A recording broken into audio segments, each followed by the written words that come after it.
Okay, आज हम लोग लेबर का फर्दर जो चैप्टर हमारा रह गया था उसको कंटिन्यू करेंगे। अकाउंटिंग फॉर लेबर हम लोग पढ़ रहे हैं। और अकाउंटिंग फॉर लेबर के अंदर ये एक एडिशनल क्वेश्चन था, एक टेस्ट ऑफ अंडरस्टैंडिंग थी, जो कि बेसिकली हम इंसेंटिव बेस्ड स्कीम के अंदर देख रहे थे कि एम्प्लॉयज को इस तरह इंसेंटिव भी मिलते हैं, यानी कि बोनस भी मिलता है। अपनी जो बेसिक पेमेंट होती है उसके साथ ऐड करके उनको बोनस भी मिल रहा होता है। तो एक क्वेश्चन था ये, इस क्वेश्चन को जरा सॉल्व कर लेते हैं। यहाँ पे इस क्वेश्चन के अंदर हमारी रिक्वायरमेंट क्या है? रिक्वायरमेंट के अंदर ये कहा गया है कि during this week Jones worked 42 hours. Jones एक एम्प्लॉय है जिसने 42 आवर्स काम किया है and was paid $3 per hour basic. जो इसका बेसिक रेट है वो $3 है, यानी कि वो नॉर्मल रेट है कि नॉर्मल बेसिक रेट उसको पे हो रहा है। और पूरे हफ्ते के अंदर उसने 42 आवर्स काम किया है। पूरे हफ्ते के अंदर उसने 42 आवर्स काम किया है। कंप्लीट द फॉलोइंग, इस तरह की फिल इन द ब्लैंक्स आ सकती हैं पेपर के अंदर। फिल इन द ब्लैंक्स भी होती हैं पेपर के अंदर, एमसीक्यूज भी होते हैं, एमटीक्यूज भी होते हैं, और like fill in the blanks भी होता है, टिक बॉक्स क्वेश्चन भी होता है। तो उसको हमने डेसिमल तक लिखना होता है या लिखना भी होता है समटाइम, और हमें फिल इन द ब्लैंक्स भी उसमें भी करना होता है।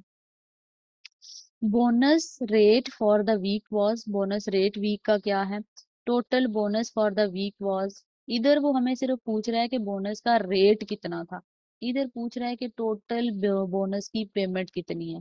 पहले हमें कि किस रेट पे बोनस चार्ज होगा हफ्ते में, और टोटल पेमेंट जो बोनस की हुई वो कितनी है, और total pay for Jones for the week was.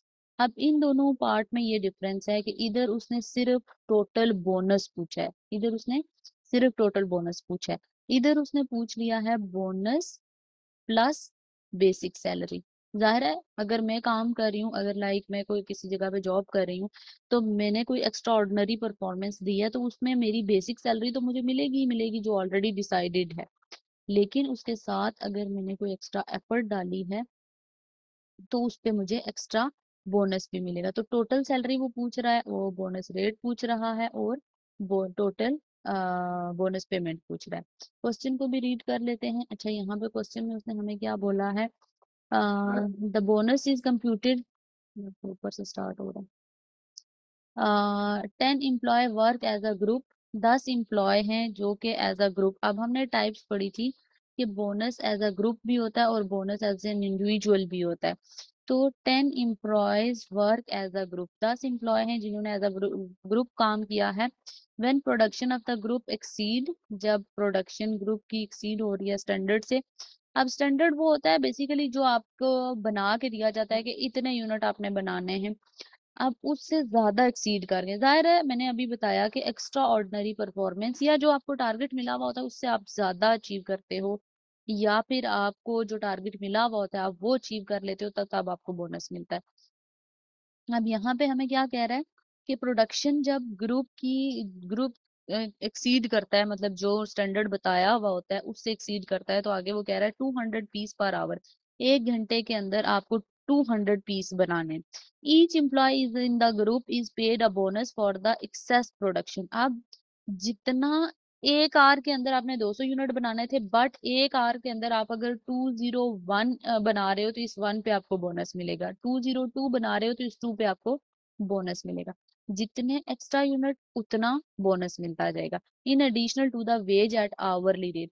जो नॉर्मल है उसके ऊपर तो आवरली बेसिक रेट अप्लाई होगा ही होगा, जो बेसिक रेट नॉर्मल आपकी सैलरी है वो तो आपको मिलेगी ही मिलेगी। उसके साथ आपको एक्स्ट्रा हर यूनिट पे बोनस भी मिलेगा, मतलब आपको सैलरी ज्यादा मिला के मिलेगी। बोनस की कैलकुलेशन के लिए एग्जामिनर ने क्या बताया है? द बोनस इज कंप्यूटेड, दस the percentage of production in excess of standard quality is found. मतलब ये कि जो परसेंटेज आपने प्रोडक्शन की हुई होगी उससे एक्सेस आप करेंगे, और जो स्टैंडर्ड क्वालिटी आपको बताई भी होगी उसका 1/2 परसेंटेज आपने लेना है। 1/2 percentage is regard as an employee share. मतलब जाहिर है अगर पूरा का पूरा रेट जो होता है वो अगर बोनस मिलना शुरू हो जाए तो फिर कंपनी को तो फायदा नहीं होता ना। मैंने कल भी बताया था कि कंपनी की कॉस्ट में तो फिर आपने बेनिफिट कंपनी के लिए किया तो कंपनी सारा बेनिफिट आप में डिस्ट्रीब्यूट नहीं करेगी, बल्कि 1/2 ऑफ द परसेंटेज, उसका 1/2 मतलब आधा हिस्सा जो होगा वो एम्प्लॉय का शेयर होगा। Each employee is in the group is paid as a bonus, this percentage of wage rate 5.2 per our, मतलब उसके लिए उसने बोनस की परसेंटेज रेट दी है 1 घंटे के अंदर, पर आवर के अंदर 5.2 पर आवर परसेंटेज बता दी है। There is no relationship between individual workers hourly rate and bonus rate. Bonus rate का सेपरेट ट्रीटमेंट है, वो सेपरेटली ट्रीट होगा, और जो इंडिविजुअल का जो बेसिक रेट है यानी कि नॉर्मल जो अपनी उनकी सैलरी है वो सेपरेट ट्रीट होगा।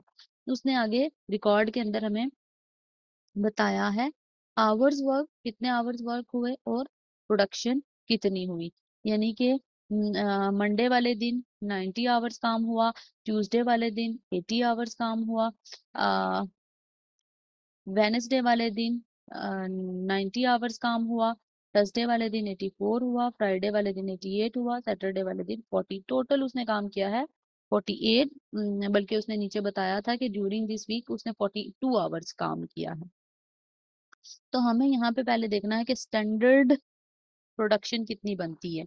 स्टैंडर्ड मतलब जो स्टैंडर्ड बना के दिया जाता है वो स्टैंडर्ड प्रोडक्शन यहाँ पे कितनी बनती है, ताकि हमें बोनस रेट कैलकुलेट करना है उसके लिए हम स्टैंडर्ड प्रोडक्शन चेक कर लेते हैं कि स्टैंडर्ड प्रोडक्शन जो कि हमें क्वेश्चन के अंदर स्टैंडर्ड प्रोडक्शन क्वांटिटी जब जब पहुंचेंगे उससे ऊपर तो तब बोनस मिलेगा। तो स्टैंडर्ड क्वांटिटी कितनी बनती है, टोटल आवर्स कितने हैं 480, टोटल आवर्स कितने हैं 480, और उस 480 के अंदर कितने एम्प्लॉयज ने काम किया है, ऊपर सबसे पहली लाइन में हमने पढ़ा था 200 एम्प्लॉयज।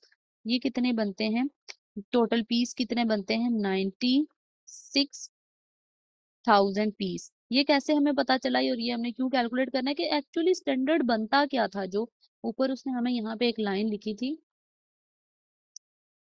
ये वाली लाइन के the bonus computed percentage of production in excess of standard quantity is found. तो स्टैंडर्ड क्वांटिटी हमें कैलकुलेट करनी थी ना, 200 पीस 1 घंटे के हैं, 200 पीस 1 घंटे में हैं, और टोटल घंटे आपके कितने बने 480 पूरे वीक के लिए। ये हम कैलकुलेट कर रहे हैं फॉर वीक, पूरे हफ्ते के लिए आपके 480 घंटे थे, 480 घंटे थे, और आपके पीसीस कितने थे 200, तो टोटल पीसीस कितने बने 96,000, 96,000।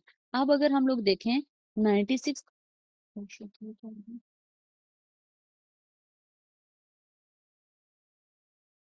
96,000, ये 96,000 हमने हमें पीस स्टैंडर्ड मिला था, जबकि टोटल पीस कितने बने 120,000। तो हमें ये चीज देखनी है कि एक्सेस कितनी हुई, एक्सेस मतलब ज्यादा कितने बने। तो अगर हम लोग देखें 120 में से 96 माइनस करें, यानी कि ये 96,000 हमारा स्टैंडर्ड है जो कि हमें बना के दिया गया था कि इतने आपने एटलीस्ट बनाने हैं। जबकि बने पूरे हफ्ते में कितने हैं वो 120,000 बने। तो एक्सेस कितने आ रहे हैं 120 माइनस 96, ये आ रहे हैं 24,000। मैंने 1000 में फिगर मतलब राउंड करके ले लिया, इस तरह लिया 1000 हटा के, ये वैसे थाउजेंड्स में है फिगर। अच्छा 24,000 ये हमारी एक्सेस प्रोडक्शन आई है, क्योंकि हमें बोनस कैलकुलेट करना है। तो एक्सेस हमारी प्रोडक्शन बनी है 24,000 की, 24,000 की एक्सेस प्रोडक्शन बनी है। अब हम बोनस का रेट कैलकुलेट कर लेते हैं, टोटल बोनस की पेमेंट कैलकुलेट कर लेते हैं, क्योंकि हमें पता है कि बोनस उसने बोला था कि 50% है, 1/2 बोला था ना, 1/2 का मतलब होता है आधा हिस्सा, 1/2 मीन्स हाफ, आधा हिस्सा। अच्छा पहले बोनस फॉर द वीक कितना बना, बोनस रेट कितना बनता है, टोटल 24,000 पीस थे, 24,000 उसके पीस थे, ठीक है 24,000 पीस थे, और हमें 24,000 पीस ये एक्स्ट्रा है कितने में से। अब एक चीज वो रूल जैसे मैंने आपको बताया था कि हमें ये चीज देखनी है कि इसका हाफ पार्ट कितना बनता है। तो टोटल 96,000 थे, उसका उसमें से एक्सेस कितने हुए, मतलब ये कि हम इसको ऐसे कर सकते हैं कि फॉर्मूला ऐसे बना सकते हैं, एक्सेस डिवाइडेड बाय स्टैंडर्ड, या achieve divided by standard multiply by rate, यानी कि रेट जो कि हाफ रेट जिसका हाफ रेट आपने कैलकुलेट करना है। या आप इसको ऐसे भी लिख सकते हो, 1 मिनट, आप ऐसे भी लिख सकते हो, additional formula, additional divided by allowed यानी कि जो स्टैंडर्ड अलाउड था मल्टीप्लाई बाय रेट इनटू 50%। 50% कैसे आया, 1/2। तो एडिशनल जो आपका आया, एडिशनल कितना आया, 26,000। अलाउड कितना था, 96,000 मल्टीप्लाई बाय रेट आपका ऊपर, आप हमें क्वेश्चन में उसने रेट बताया था 5.2। क्वेश्चन के अंदर उसने कहा था 5.2 की परसेंटेज आपने लेनी है, और कितने परसेंट, 1/2 इसका कितना लेना है, 0.5, यानी कि आधा हिस्सा 0.5। या आप ऐसे भी कर सकते हो कि इसको आप जो भी आंसर यहाँ से कैलकुलेट करके आता है उसको आप 50% उसका ले सकते हो। 50% ले लो या 0.5 ले लो, बात एक ही है, 1/2 हमने कैलकुलेट करना है। इसको कैलकुलेट कर लेते हैं। 24,000 divided by 96,000 multiply by 0.5, sorry multiply by 5.2 multiply by 50 divided by 100। ये आपके पास आ जाएगा कितना रेट, 0.65 पर आवर। उसने पूछा है फॉर द वीक वॉज कितना था पर आवर, ये हमारे पास रेट आ गया 0.65 एक घंटे का। टोटल बोनस पेमेंट कितनी हुई, टोटल बोनस पेमेंट हमें कितनी करनी पड़ी होगी, जाहिर है 480 आवर्स काम हुआ, तो 480 घंटों पे हमें बोनस पे करना पड़ा है। 480 पे अगर हम लोग देखें, एक घंटे का 0.65 था, तो टोटल पेमेंट कितनी हुई, 480 मल्टीप्लाई बाय 0.65, ये आपका बनता है 312 $312। Pay for the John for the pay total pay for the Johns for the week was, उसकी टोटल पे कितनी बनी। तो टोटल पे के लिए उसने नॉर्मल कितना काम किया था, 42 आवर्स। 42 आवर्स उसकी बेसिक थी, और बेसिक पे रेट कितना था, बेसिक पे रेट उसका था 3 मल्टीप्लाई बाय 3। उसने कहा था इसका बोनस की पेमेंट से ताल्लुक नहीं है ये, यानी कि ये सेपरेट है और बोनस की पेमेंट सेपरेटली इसमें ऐड होगी। तो प्लस उसको बोनस भी मिला, तो बोनस भी उसको जाहिर है जितने घंटे उसने काम किया उतने पे ही बोनस मिला होगा। 42 मल्टीप्लाई बाय 0.65, जितने घंटे उस बंदे ने काम किया उतने पे उसकी बेसिक सैलरी जो कि $3 थी, प्लस हमें उस उतने घंटे पे उसको बोनस देना पड़ा, वो 0.65 है। तो 42 42 multiply by 3 is equal to 126 plus 42 multiply by 0.65, ये बन रहा है 153.30। ये 153.30, ये हमारा तीसरा आंसर था। अब क्वेश्चन में अगर मैं इसको सम अप करूं, तो आपने ये चीज देखनी है कि एक तो बोनस रेट उसने कैलकुलेट करने का तरीका आपको खुद बताया हुआ है कि बोनस को कैसे कैलकुलेट करना है। हमें हमने ये फॉर्मूला मैंने खुद को इजाद नहीं किया, ये फॉर्मूला कैलकुलेट करने के लिए उसने हमें कंप्यूटेशन बताई भी है। परसेंटेज ऑफ द प्रोडक्शन, जब परसेंटेज लेनी है तो ऑब्वियसली हमें डिवाइड करना पड़ेगा प्रोडक्शन से।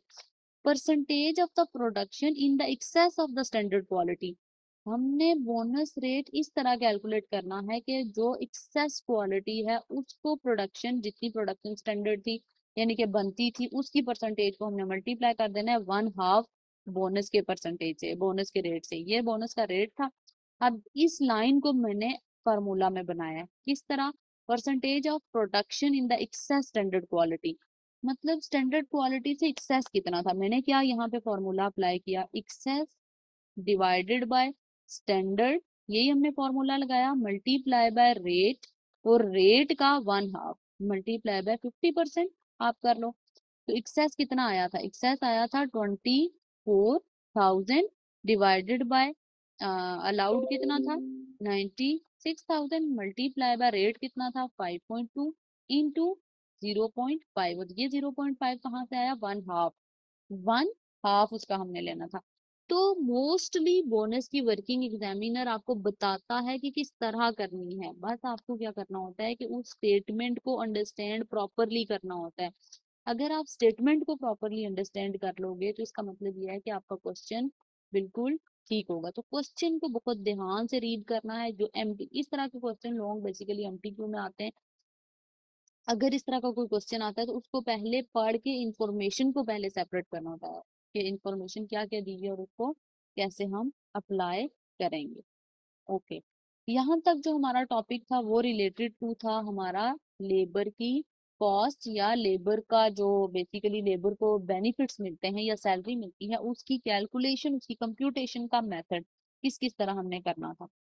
अब जब हम लेबर की कॉस्ट की बात कर रहे हैं तो हम ये कैसे भूल सकते हैं कि लेबर टर्नओवर, किसी भी चीज के साथ वर्ड टर्नओवर का मतलब यह है कि उसमें चेंज कैसे आता है या वो मतलब अपनी सिचुएशन चेंज कैसे करता है। अब लेबर टर्नओवर का मतलब यह है कि कितने नंबर ऑफ एम्प्लॉयज आपकी ऑर्गेनाइजेशन को छोड़ के गए या आपने उनको निकाला, वट एवर, कोई भी या तो वो खुद छोड़ के गए हों या आपने उनको निकाला हो। यानी कि हम ये कहते हैं कि जो आपके यहाँ आपके एम्प्लॉयज हैं, जो आपके एम्प्लॉयज हैं यानी कि जो आपका स्टाफ है, उस स्टाफ के जो फिगर्स हैं उसका चेंज होना, उसका चेंज होना इज बेसिकली लेबर टर्नओवर। यानी कि कितने एम्प्लॉयज छोड़ के गए, कितने नए आए, टर्नओवर हो रहा है। टर्नओवर यानी कि चेंज आ रहा है उसमें, कितना कुछ पुराने छोड़ के जा रहे हैं, कुछ नए हम रख रहे हैं।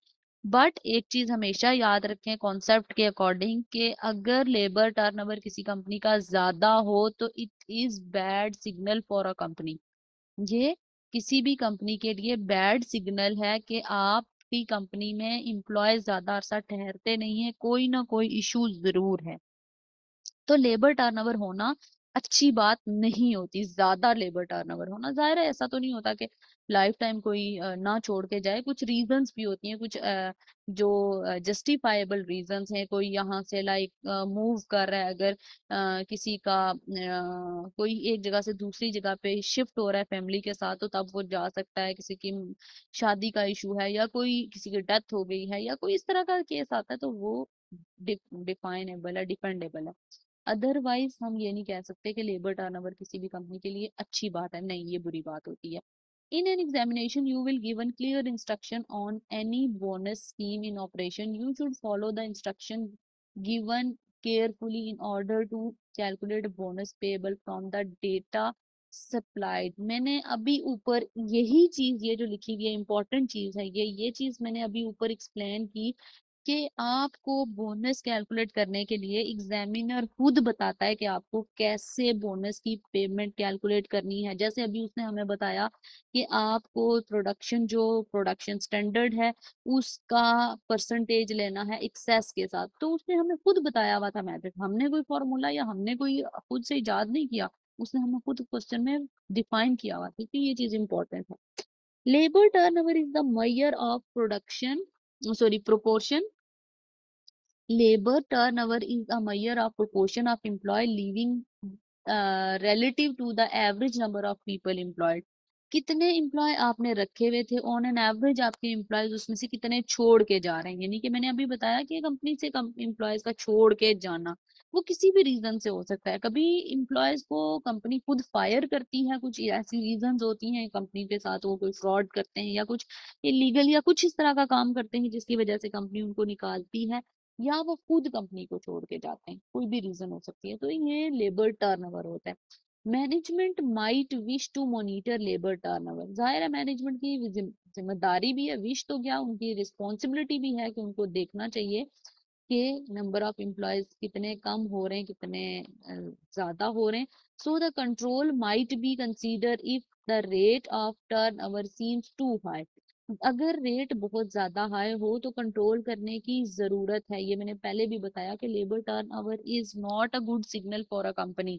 ये एक बैड चीज है कि आपकी कंपनी की रेपुटेशन खराब हो रही है कि एम्प्लॉय ज्यादा अरसा क्यों नहीं टिकते, कोई ना कोई फॉल्ट है उस कंपनी में। and business is losing experience and valuable staff at too fast a rate। मैंने बताया ना कि कंपनी के एम्प्लॉयज, अच्छे एम्प्लॉयज, बहुत अच्छे एम्प्लॉयज आते हैं टैलेंटेड, और वो जल्दी जल्दी छोड़ के चले जाते हैं। द रीजन इज कि कंपनी का कुछ ना कुछ अंदर गड़बड़ है, कंपनी कुछ ना कुछ ठीक नहीं कर रही, इसलिए मैनेजमेंट को कंट्रोल करने की जरूरत है। मैनेजमेंट को वो एक्शन लेने की जरूरत है जो कंपनी की तरफ से रॉन्ग है, ताकि वो एम्प्लॉय छोड़ के ना जाए। लेबर टर्नओवर कैसे कैलकुलेट होता है? Labour turnover is calculated for any given period of time using the following formula. इस फॉर्मूला से हम कैलकुलेट करते हैं number of leavers who require replacement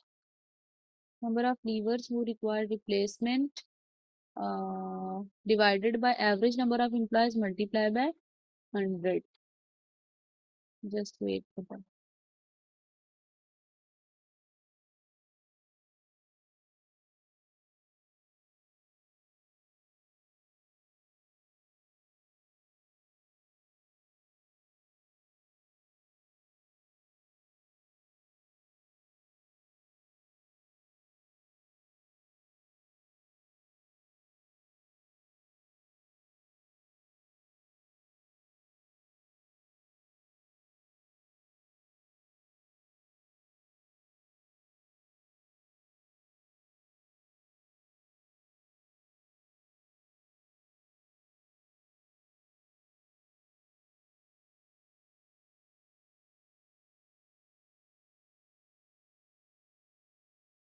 अच्छा, तो हम लोग बात कर रहे थे कि एम्प्लॉयज का जो लेबर टर्नओवर होता है वो क्या है, वो अच्छी बात नहीं होती। अच्छा, तो अब इसके लिए हमें यहाँ पे क्या बोला गया है, नंबर ऑफ लीवर कैलकुलेट कैसे करेंगे, number of leavers who require replacement, वो वाले एम्प्लॉय जिनको रिप्लेसमेंट रिक्वायर है, यानी कि वो जो छोड़ के जाना चाहते हैं, divided by average number of employees, यानी कि एवरेज। हम एवरेज इसलिए लेते हैं, मैंने आपको शायद याद होगा कि जब मैंने EOQ कराया था तो मैंने आपको बताया था कि एवरेज किसी भी चीज की इसलिए ली जाती है जो डाटा आपका फ्लक्चुएट होता है, जो डाटा आपका फ्लक्चुएट, जो नंबर फिक्स नहीं रहता, उसके लिए बेटर एक डिसीजन या एक बेटर कैलकुलेशन के लिए हमें एवरेज लेनी पड़ती है। आपको खुद पता होना चाहिए कि इम्प्लॉयज जो होते हैं वो परमानेंट, कभी भी किसी भी कंपनी में इम्प्लॉयज परमानेंट नहीं टिक के रहते। मतलब कोई ना कोई इम्प्लॉय तो छोड़ के जा रहा होता है, तो हम उसकी एवरेज लेते हैं कि ऑन एन एवरेज हमारे पास टोटल इम्प्लॉयज कितने हैं, उसमें से कितने छोड़ के गए, मल्टीप्लाई बाय 100। क्यों? क्योंकि हमें ये फिगर एज अ परसेंटेज बतानी होती है, हमें ये परसेंटेज बतानी होती है। और labour turnover is basically a ratio.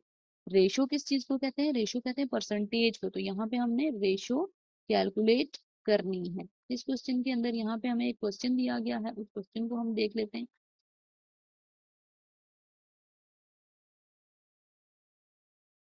अच्छा जी, ये हमें एक क्वेश्चन दिया गया है।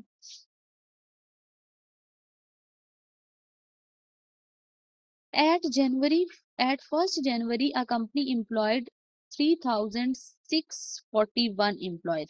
कंपनी ने 3,641 एम्प्लॉयज किए हैं एट 31 दिसंबर। एम्प्लॉयज नंबर वर 3735, यानी कि 3,735 हो गया। हायर कितने किए थे? और 1 जनवरी जब था, और 31 दिसंबर को इतने हो गए। During the year 624 employees choose to leave. अब देखो, कंपनी के एम्प्लॉयज 624 छोड़ के भी गए, तब भी एट द एंड कंपनी का एम्प्लॉयज का नंबर बढ़ गया है एट द स्टार्ट से। इसका मतलब बहुत ज्यादा एम्प्लॉयज छोड़ के भी गए, लेकिन उसके अगेंस्ट और ज्यादा एम्प्लॉयज आए भी हैं। What was the labour turnover for the year? Labour turnover कितना है? फॉर्मूला क्या है? Number of leavers who require to replacement. Leaver कितने हैं? 624 जिन्होंने छोड़ा। Number of leavers who require replacement, जिनको जाना था, divided by average number of employees. अब एवरेज करने के लिए हम क्या करेंगे? सिंपल एवरेज का फॉर्मूला, एवरेज कैसे कैलकुलेट करते हैं, यानी कि अब हमें पता है कि हमारा ये जो दो परसेंटेज है, एक हमारी परसेंटेज 1 जनवरी को है और एक हमारी परसेंटेज 31 दिसंबर को है, वो दो चेंज फिगर हैं। जब दो चेंज फिगर हैं तो एवरेज, हम सिंपल एवरेज कैसे कैलकुलेट करते हैं? Sum of values divided by number of values, sum of values divided by number of values. इसी तरह से हम एवरेज कर लेते हैं, तो सम ऑफ वैल्यूज कैसे बनेगा? ये 3641 है, प्लस 31 दिसंबर को हमारे पास क्या था? 3735 डिवाइडेड बाय 2, यानी कि स्टार्ट के ऊपर कितना था, एंड पे कितना था, डिवाइडेड बाय 2, ये एवरेज आ जाएगी। यहाँ पे हमें एवरेज चाहिए थी, तो 3641 प्लस 3735 डिवाइडेड बाय 2, ये आपके पास आ जाएगा 688 ऑन एन एवरेज 3688 हमारे पास इंप्लॉयज रहे, मल्टीप्लाई बाय 100। तो अब करेंगे labour turnover rate, 624 divided by 3688 multiply by 100। तो ये हमारे पास आंसर आएगा, ये हमारे पास आंसर बनता है 16.9%। 16.9% इतने नंबर ऑफ एम्प्लॉयज जोड़ के गए हैं।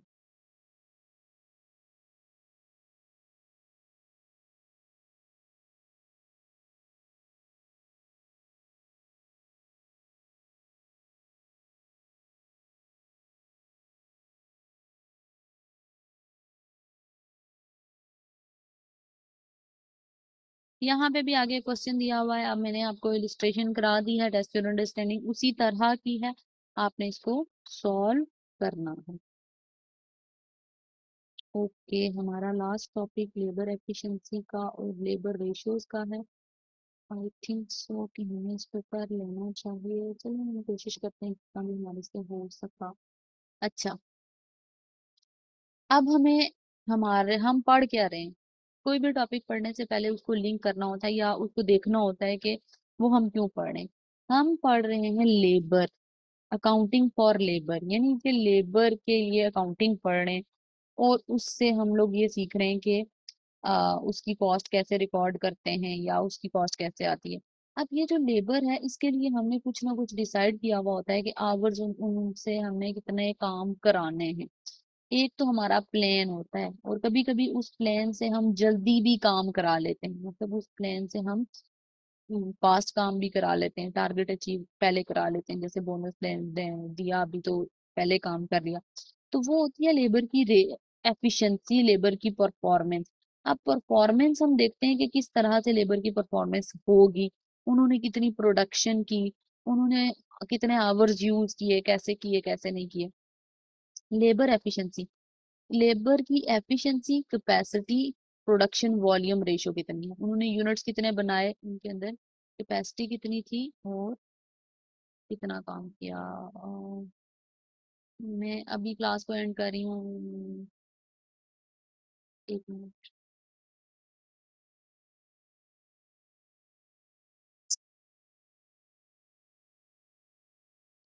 ओके, हम लोग पढ़ रहे हैं चैप्टर 4 लेबर वाला चैप्टर, लेबर सॉरी चैप्टर 6 हम पढ़ रहे हैं अकाउंटिंग फॉर लेबर।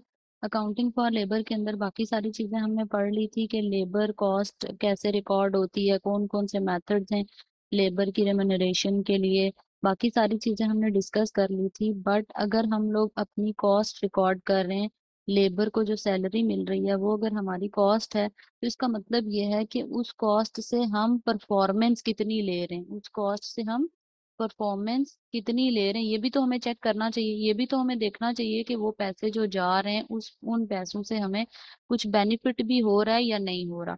तो उस बेनिफिट को कैलकुलेट करने के लिए हम लोग यहाँ पे देखेंगे लेबर की रेशोज। लेबर की जो रेशोज हैं बेसिकली वो 3 तरह से हम कैलकुलेट करते हैं।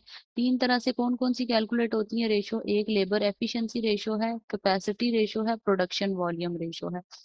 रेशो जब भी किसी वर्ड के साथ या जब भी किसी टॉपिक के साथ रेशो आता है, इसका मतलब यह है कि आंसर हमें परसेंटेज के अंदर बताना है। ये चीज हमेशा याद रखें कि रेशो जब भी किसी चीज के साथ आएगा तो रेशो का मतलब यह है कि answer would be in percentage. तो हम लोग क्या करेंगे, एफिशिएंसी रेशो परसेंटेज में निकाल के बताएंगे, कैपेसिटी रेशो निकालेंगे, प्रोडक्शन वॉल्यूम रेशो निकालेंगे। तो एफिशिएंसी रेशो हमें ये बताएगी कि बेसिकली हम लोगों ने क्या सोचा हुआ था, मतलब हमारा प्लान क्या था, हमने क्या सोचा था कि हम अपने लेबर से काम कितना कराएंगे, जो पैसे दे रहे हैं उसमें कितना काम कराएंगे, और एक्चुअली हमने कितना काम कराया। प्लान क्या था और एक्चुअली हमने कितना वर्क कराया, ये हमें बताती है एफिशिएंसी। बेसिकली एफिशिएंसी के लिए F1 के अंदर भी एक टॉपिक है, F3 ईज का टॉपिक है, और आगे चल के आप उधर F9 में भी पढ़ेंगे। 3 ईज क्या होते हैं, इकोनॉमी, एफिशिएंसी, बल्कि इधर F1 में F2 में भी है, एंड इफेक्टिवनेस। इकोनॉमी, एफिशिएंसी और इफेक्टिवनेस। तो बेसिकली एफिशिएंसी के अंदर हम लोग ये देखते हैं कि हमारी हमारे टारगेट्स क्या थे और हम लोगों ने कितना उसके मुताबिक अचीव किया, मतलब ज्यादा काम कराया या नहीं कराया, कम काम कराया या ज्यादा कराया। तो लेबर एफिशिएंसी रेशियो हमें ये बताती है इन टर्म्स ऑफ परसेंटेज हम अपने वर्कर से कितना काम करा सकें, प्लान क्या था और उतना कितना हम लोग काम करा सकें। तो ये हमारे पास लेबर एफिशिएंसी रेशियो है। लेबर इज सिग्निफिकेंट कॉस्ट, जाहिर है इंपॉर्टेंट कॉस्ट है हमारे पास in many organization and it is important to continuously measure the efficiency of labour against pre set target. जाहिर है प्री सेट टारगेट जो हमारे होंगे उसके अगेंस्ट हमें ये तो देखना है ना कि एफिशिएंसी कितनी आ रही है, काम ज्यादा हो रहा है या कम हो रहा है, हमने कितना काम प्लान किया हुआ था और कितना काम एक्चुअली हो रहा है। तो ये चीजें हमें यहाँ पे देखनी पड़ेंगी। The labor efficiency ratio measures the performance of workforce by comparing actual time taken to do job with expected time। यहाँ पे मैंने ये चीज बुक को रीड आउट करने से पहले आपको कॉन्सेप्ट दिया कि बेसिकली हम लोग ये चीज देखते हैं कि हमने सोचा हुआ क्या था, कितना काम हमारे प्लान के अंदर था कि हमने उनसे कितना काम कराना है और एक्चुअली कितना काम उन्होंने किया, हमारे प्लान के मुताबिक किया या कम किया या ज्यादा किया। कुछ ना कुछ हमने टाइम सोचा हुआ होता है कि इतना टाइम हम अपने एम्प्लॉय से, इतना जाहिर है हम पैसे दे रहे हैं, हम अपनी कॉस्ट रिकॉर्ड कर रहे हैं, उनको सैलरी दे रहे हैं, तो हमने सोचा हुआ है कि इतना कम से कम वो काम करेंगे। तो कुछ टाइम जो हम लोगों ने उनके लिए प्लान किया हुआ था और एक्चुअली उन्होंने कितना काम किया, एक्चुअल आवर्स कितने लगाए, तो ये चीज मैटर करती है किस चीज के लिए, ये चीज हमें बताती है लेबर एफिशिएंसी रेशियो।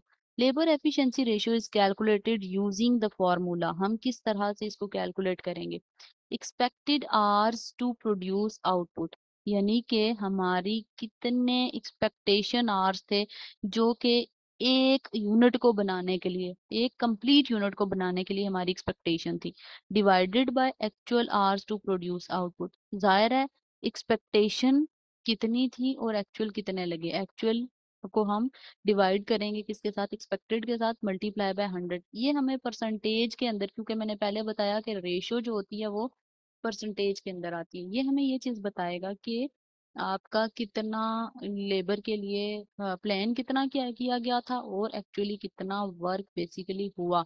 तो ये हमें बताएगी लेबर एफिशिएंसी रेशियो, यानी कि इससे हमें पता चलेगा कि लेबर की एफिशिएंसी ज्यादा है या कम है।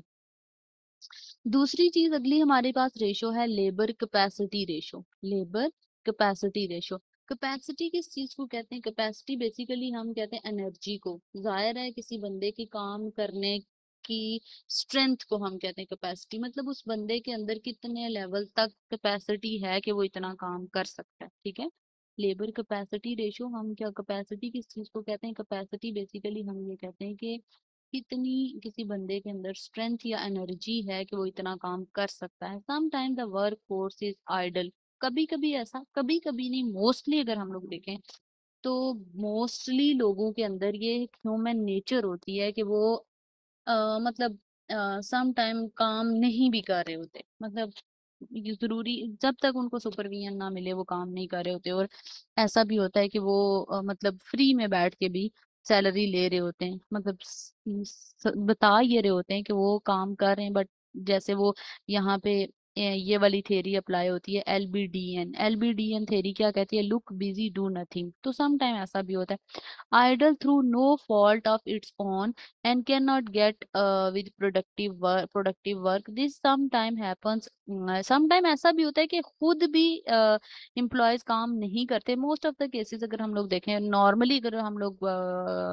पाकिस्तान की बात करें और जगहों पे बात करें, तो वर्क फोर्स ऐसी होती है कि उसको कंटिन्यू सुपरविजन की जरूरत होती है, काम लोग नहीं करना चाह रहे होते, बार बार सुपरविजन मांगते। कभी कभी ऐसा भी होता है, जैसे इसके लिए थेरी एक्स और थेरी वाई का कॉन्सेप्ट आता है। थेरी एक्स के अंदर कुछ लोग ऐसे होते हैं जो बेसिकली वर्क को लाइक करते हैं और थेरी वाई के अंदर वो हैं जो बेसिकली थे, सॉरी थेरी एक्स के अंदर वो हैं जो वर्क को डिसलाइक करते हैं, मतलब ये कि काम को उनको वो पसंद नहीं करते, उनको कंटिन्यू सुपरविजन चाहिए होती है। थेरी वाई के अंदर वो लोग होते हैं जो विदाउट सुपरविजन काम करते हैं, उनको बार बार कहना नहीं पड़ता, बार बार मॉनिटर नहीं करना पड़ता। तो सम टाइम ऐसा होता है कि वर्क फोर्स खुद भी आइडल रह रही होती है, सम टाइम ऐसा होता है कि कुछ मशीन्स हमारी गड़बड़ कर रही होती हैं कंपनी के अंदर, कंपनी के अपने सिस्टम्स नहीं सही काम कर रहे होते, तो वर्क फोर्स को आइडल बैठना पड़ता है। उस टाइम हमें ये देखना है, रेशो हमें ये देखनी है, ये रेशो हमें ये बताएगी कि लेबर के अंदर काम करने की स्ट्रेंथ या काम करने की एनर्जी या काम करने का लेवल कितनी हद तक था, बट उन्होंने एक्चुअली काम कितना किया। ठीक है, उन्होंने उनको कितना काम बोला गया था और उन्होंने एक्चुअली कितना किया, मतलब एज पर देयर स्ट्रेंथ हमने क्या प्लान किया हुआ था। तो कभी कभी मशीन ब्रेक डाउन होता है, हमें न्यू प्रोडक्शन रन करने तक के लिए मशीन को मतलब मशीन जब तक रन होती, हमें नई प्रोडक्शन रन होती, हमें एम्प्लॉयज को रेस्ट देना पड़ता है। तो ये चीज होती है कि उस टाइम आइडल आवर्स बढ़ रहे होते हैं, प्रोडक्टिविटी कम आ रही होती है।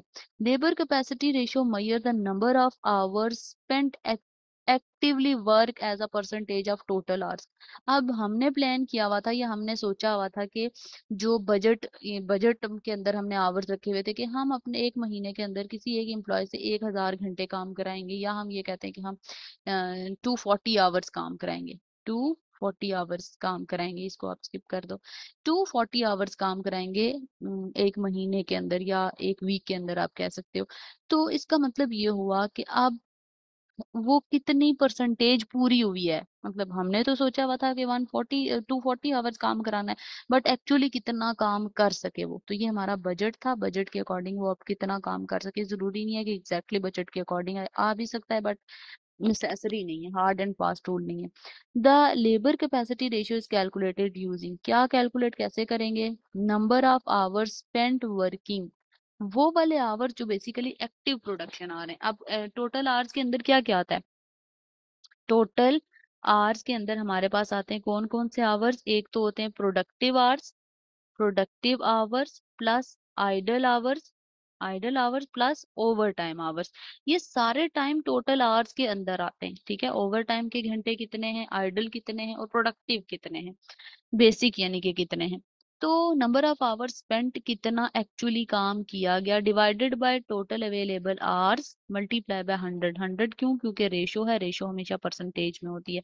इसका एक ही एक लेंथी क्वेश्चन करेंगे ताकि हमें कॉन्सेप्ट अच्छे से समझ आ सके। पहले हम सिर्फ और सिर्फ इसकी रीडिंग कर रहे हैं, यानी कि हम इसके कॉन्सेप्ट को समझ रहे हैं, फिर इसको एप्लीकेशन इसका सीखेंगे। अच्छा, उसके बाद है labour production volume ratio. Labour production volume ratio, जो बेसिकली वॉल्यूम होता है उसको हम क्या कहते हैं, वॉल्यूम हम कहते हैं नंबर ऑफ यूनिट्स को। नंबर ऑफ यूनिट्स को मतलब कितने यूनिट्स प्रोड्यूस हुए, यानी कि कितने प्रोड्यूस हुए यूनिट्स। हमने क्या प्लान किया हुआ था कि इस लेट सपोज मैं कहती हूँ कि 240 आवर्स थे, और 240 आवर्स में मैंने प्लान ये किया था कि हमने 1,000 यूनिट प्रोड्यूस करने हैं। तो प्रोडक्शन वॉल्यूम रेशो क्या आई है, कितने परसेंट प्रोडक्शन वॉल्यूम रेशो आई है, कितने परसेंट प्रोडक्शन हुई है। The labour production volume ratio compare the number of hours expected to be work to produce actual output. आपने एक्चुअली कितना आउटपुट प्रोड्यूस किया और कितने टाइम में किया, आपको दिया हुआ टाइम क्या था, जो गिवन आवर्स थे या गिवन टाइम था वो क्या था, और गिवन टाइम के साथ गिवन टारगेट क्या था। ये चीजें हम किस में देखेंगे, प्रोडक्शन वॉल्यूम रेशो, मतलब एक्चुअली आपने आउटपुट क्या प्रोड्यूस किया है। इसको कैलकुलेट करने के लिए हमें again expected hours to produce actual output, यानी कि क्या एक्सपेक्टेशन थी, ये expected hour to produce actual output, मतलब हमारे पास एक्सपेक्टेशन क्या है किस चीज की। फॉर एग्जाम्पल मैं ये कहती हूँ कि for 1 unit equal to 2 minutes, ये एक्चुअल आउटपुट के लिए हमारे पास 2 मिनट एक्सपेक्टेशन थी। बट टोटल बजटेड आवर्स कितने हमने सोचे हुए थे, उसमें से एक्सपेक्टेड कितने लगे, एक्चुअल आउटपुट को प्रोड्यूस करने में कितने लगे, मल्टीप्लाई बाय 100 करेंगे तो इससे हमारे पास ये रेशो आ जाएगी। जैसे यहाँ पे एक क्वेश्चन दिया गया है, टेस्ट योर अंडरस्टैंडिंग 5, और इस चैप्टर का लास्ट पार्ट है। A company budget to make 40,000 units, company का बजट कितना है, 40,000 units to units of product. D O Y एक प्रोडक्ट का नाम है जिसकी कंपनी बजट कर रही है, यानी कि कंपनी प्लान कर रही है कि कंपनी ने 4,000 यूनिट्स बनाने हैं। अब इसके अंदर वो कह रहा है कि इन 40,000 यूनिट, सॉरी इन 4,000 आवर, 4,000 घंटों में 40,000 यूनिट्स प्रोड्यूस करने हैं।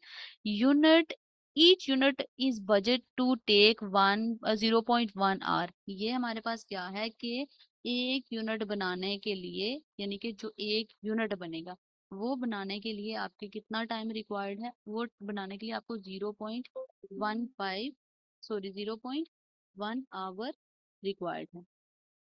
उसके बाद वो आगे कह रहा है कि actual output during the year.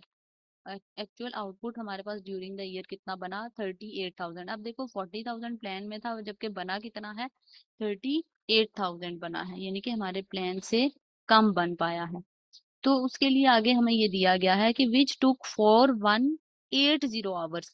अब जब देखा जाए तो हम लोगों ने सोचा था कि 4,000 घंटों में हम कम आवर्स में हम ज्यादा यूनिट्स बनाएंगे, जबकि जब एक्चुअली बना तो एक्चुअली कितना बना, एक्चुअली 38,000 बना, और वो भी कितने में बना, 4.1 में। कह रहा है calculate the labour efficiency ratio, labour efficiency, capacity और प्रोडक्शन वॉल्यूम रेशियो कैलकुलेट करो, और बता रहा है number of hours spent active production multiply by 100, total hours available budgeted. Total hours available आपको बजटेड दिए गए हैं, हमें तीनों रेशियोज कैलकुलेट करनी है, यहाँ पे ही हम तीनों रेशियोज को कैलकुलेट कर लेते हैं। अच्छा, इनको याद रखने का तरीका ये होता है, एफिशिएंसी रेशो है लेबर एफिशिएंसी रेशो, ठीक है। इसको कैलकुलेट कैसे करेंगे, स्टैंडर्ड, जो ऊपर हमने कहा standard hours for actual production, standard hour for actual production divided by actual hours work, कितने घंटे लगे टू प्रोड्यूस आउटपुट, आउटपुट को प्रोड्यूस करने में कितने घंटे लगे मल्टीप्लाई बाय 100। ये हमारी पहली रेशो है लेबर एफिशिएंसी रेशो। तो अगर हम लोग देखें तो standard hours for actual output हमारे पास कितना आएगा, ये रेशो कितनी आएगी हमारे पास है 38। जाहिर है अगर 0.1 लग रहा है एक यूनिट को बनाने के लिए, तो 0.1, एक मिनट, 28,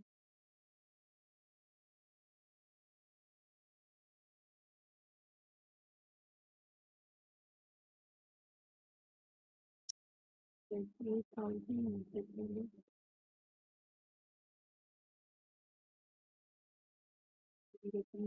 अब आपने यहाँ पे कॉन्सेप्ट अंडरस्टैंड करना है। कॉन्सेप्ट क्या अंडरस्टैंड करना है कि आप यहाँ पे क्या बोला गया है, standard hours for actual production, हमारी एक्चुअल प्रोडक्शन यानी कि एक्चुअल यूनिट हमने कितने बनाए, एक्चुअल कितने बनाए 38,000। तो मैं यहाँ पे करूंगी स्टैंडर्ड आर क्या था, स्टैंडर्ड आर यानी कि ये जो बजट है इसी को स्टैंडर्ड हम लेते हैं कि एक यूनिट को बनाने के लिए कितना था, एक यूनिट को बनाने के लिए था 0.1 आवर्स, टोटल एक्चुअल प्रोडक्शन हमारी हुई 38,000 की, डिवाइडेड बाय क्या कर देंगे, एक्चुअल वर्कड आवर्स कितने हैं, एक्चुअल काम कितने में हुआ 4180 में, मल्टीप्लाई बाय 100 करेंगे तो हमारे पास आंसर आ जाएगा। तो इसको हम करेंगे स्टैंडर्ड आवर्स 0.1 मल्टीप्लाई बाय 38,000, ये आ जाएगा 3800 डिवाइडेड बाय 4180, ये आ रहा है 0.091, और ये आ जाएगा मल्टीप्लाई बाय 100 91%। पहली रेशो हो गई। इसको समझना है standard hours for actual production, ये बजट जो होता है बेसिकली वो आपको टारगेट ही दिया जा रहा होता है, वो स्टैंडर्ड ही दिया जा रहा होता है। तो स्टैंडर्ड आवर्स कितने थे, 0.1 ईच के लिए, एक के यूनिट के लिए। टोटल यूनिट कितने बने 38,000, तो जाहिर है हमें टोटल देखने थे कि कितने आवर्स लगे, हमें standard hours for actual production में से देखना था एक्चुअल आवर्स, तो एक्चुअल कितना काम हुआ कितने में 4180 में।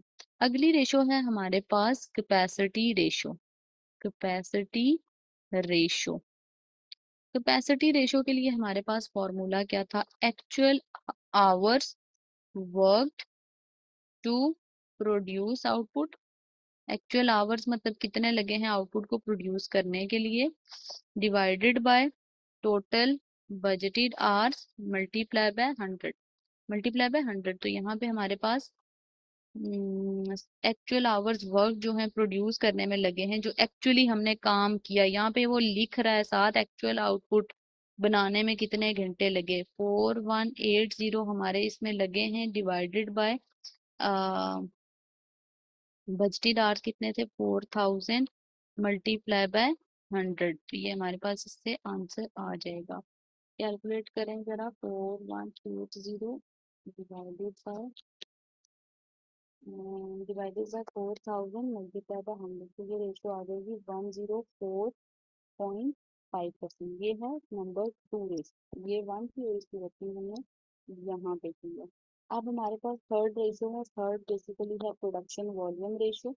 तो प्रोडक्शन वॉल्यूम रेशियो भी कर लेते हैं थर्ड, यहाँ पे हम कर लेते हैं इसकी व्यक्ति third ratio, production volume ratio. Production volume ratio is equal to standard hours, ये जो हमारे पास इसके लिए हमने यूज किया था standard hours for actual production divided by total budgeted hours multiply by 100। तो अगर हम लोग देखें standard hour for actual production, standard hour for actual production क्या था, 0.18 आवर था, और एक्चुअल प्रोडक्शन हुई 38,000 की, divided by total budgeted hours कितने थे, 4000 घंटे बजट के थे, और मल्टीप्लाई बाय 100। तो इससे हमारे पास क्या आ जाएगा, 95%। 95%। तो इसका मतलब यह है कि हमारे पास कौन सी रेशो अगर हम लोग देखें तो अ, अच्छी है, जो हमारी कैपेसिटी, बेसिकली कैपेसिटी रेशो है, क्योंकि वो 100% से अबव जा रही है।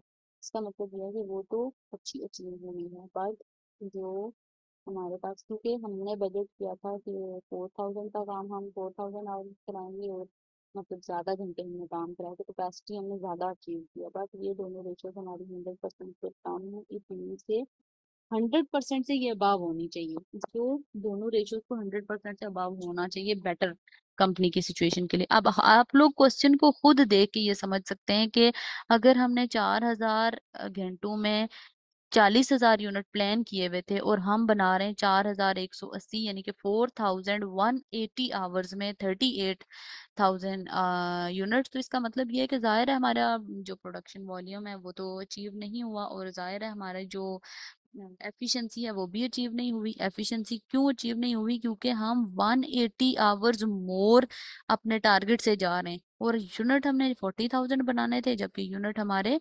38,000 बने। तो हम अपने टारगेट को उस तरह से अचीव नहीं कर पा रहे हैं, जो कि हमारे लिए अच्छी सिचुएशन नहीं है।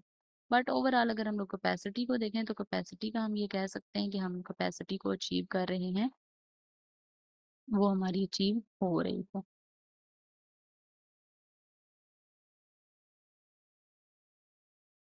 अच्छा जी, चैप्टर हमारा यहाँ पे होता है खत्म। ओके, इसकी अब टेस्ट अंडरस्टैंडिंग्स हैं वो आप लोगों ने करनी है।